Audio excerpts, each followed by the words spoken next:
So how did we get started? Well, we created a vision and we shared it. We created a mission and we're now living it.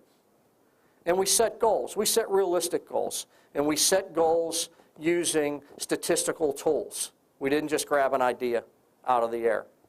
And so our goal really is we want to inform our employees, we want to inspire our employees, we want to then involve our employees, and then on the back end reward them in some way for their efforts.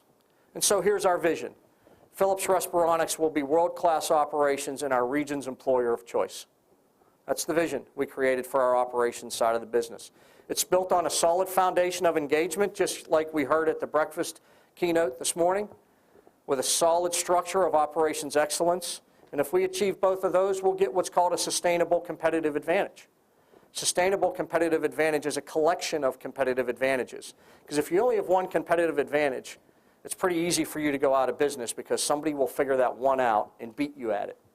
But if you have 7, 8, 10 competitive advantages, if they figure one or two out, you're still the strong player in the market. Here's our mission. Not going to read it all. You can see it on your jump drive, but we'll highlight a couple of the blue comments here. We want a safe, respectful, and rewarding work environment. We want a culture of continuous improvement. We want development opportunities and highly effective training programs for our folks. We want to engage our associates. We want teaming to be a priority. And we want to have collaborative supplier and customer relationships. So this is our mission. Again, this is all operations-based. This is not Philips' vision or mission. This is not Respironics' mission. This is us in operations. And so through our Hoshin planning process, these were the breakthrough objectives that we established. So we talked about you got to create a vision, got to create a mission, got to share your goals and define goals. Well, these were our goals.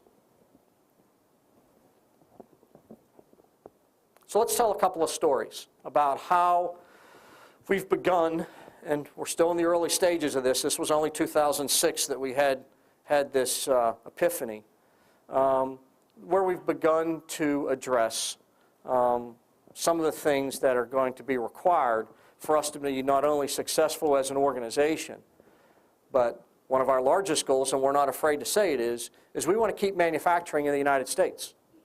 And the only way we're going to do that is to get better and better and better at what we're doing. We heard a story in one of the panel discussions yesterday that our sister company within Philips can now make their lighting fixtures and lighting products cheaper than can be made in China. And that's not because they sat around and did nothing. It's because Dave and his team have really done some great things. And that's an objective of all of us, to keep manufacturing in the United States. So let's tell a few stories. One of our employee engagement opportunities is a team we call the Exchange Team.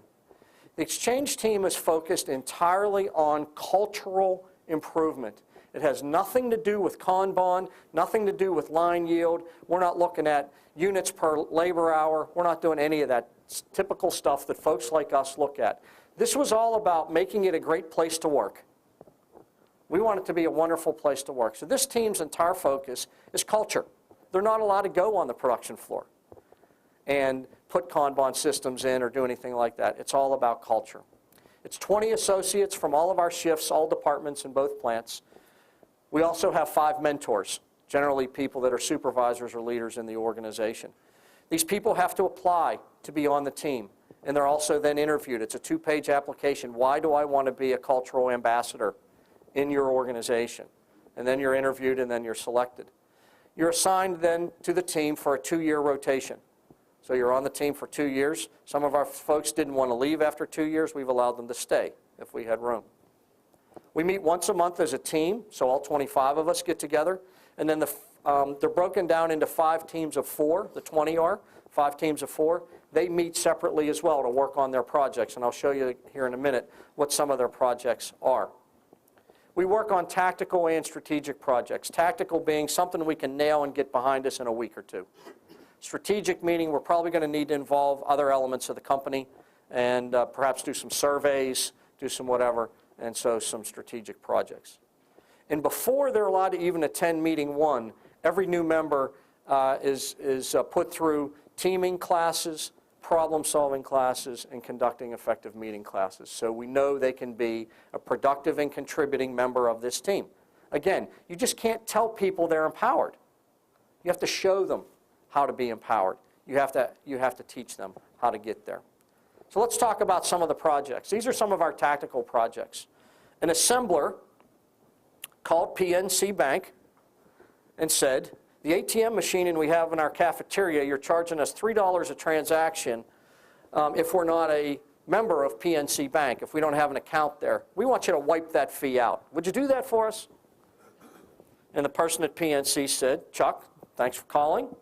Love to talk to you about that. I can't eliminate it. How about if I cut it in half? Great. When can you come out and reprogram our machine? I don't have to come out. I can do it over the phone.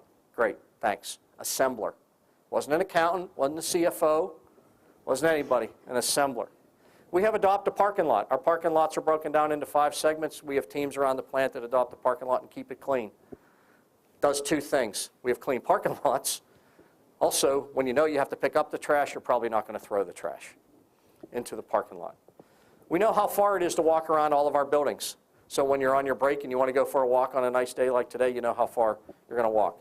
If you go into any of our bathrooms, hanging above the urinals and on the backs of the doors in the stalls, we have what we call stall stories, or what some companies call the Stall Street Journal. And these are single-page, one-side page, informational things. Like this week's is about our open house we have coming up in June. We want people to sign up for the open house. And so we're putting messages up once a week or once every other week about career development or about wellness topics. You know, we talk about the benefits of eating vegetables or whatever. You know, it's all there. Second shift said, you know, when the caterer's not around, we don't have good napkins. We have to wipe our face with paper towels. That's not too fun. You know, as I heard one comedian say once, first you start with a runny nose, then you have a bloody nose because you're using the paper towels. We want napkins. Okay, we'll put napkin dispensers out there. So those are some of the tactical projects that we've worked on. These aren't big things, folks, but they're things that would never get done without this culturally focused exchange team. So these are some of our strategic projects. The big one I want to focus on is our recycling program. At both of our factories and in our main office building, we recycle over 60% of our waste. And we recycle all of our metal, plastic, cardboard, paper, magazines, newspaper, wood, plastic bags, foam packaging, whatever it is. We recycle it all. 3 warehouse clerks and an assembler were on this team of 4. Remember we talked about teams of 4? And they said, we want to put a recycling program in. So they defined what they wanted to do. They put out a request for information, an RFI, to 7 local recycling companies in the tri-state area, asking for information about their business and would they be interested in working with us. Got all that information back, reviewed it all, analyzed it all, and said there's 2 that we want to try and work with. We're going to send a request for proposals to, and we want to visit them. Can we take time away from work to go visit? Yes, you can. Charge your mileage to us, everything, we'll pay you for it. They got proposals back. They went and visited the 2 sites. They analyzed what they needed to do. They put spreadsheets, PowerPoints, everything together, came to us and said, we've got a recommendation. We'd like to make a recommendation at your next management meeting. We'd like to come in and do that. They came in, we approved it, we signed a contract with their chosen recycler in the area, and then they implemented the program and put written documentation together of what is the recycling program at Respironics. And then went out and worked with all the team leaders and supervisors in the plants and got it implemented. 3 warehouse people and an assembler. Can you do that in your company today? We couldn't 3 years ago. We'd have laughed at the idea. But this would have never gotten done either had we not engaged people in wanting to make our culture better. Here's the other neat thing. We used to pay $125,000 a year to have our trash hauled away for our plant.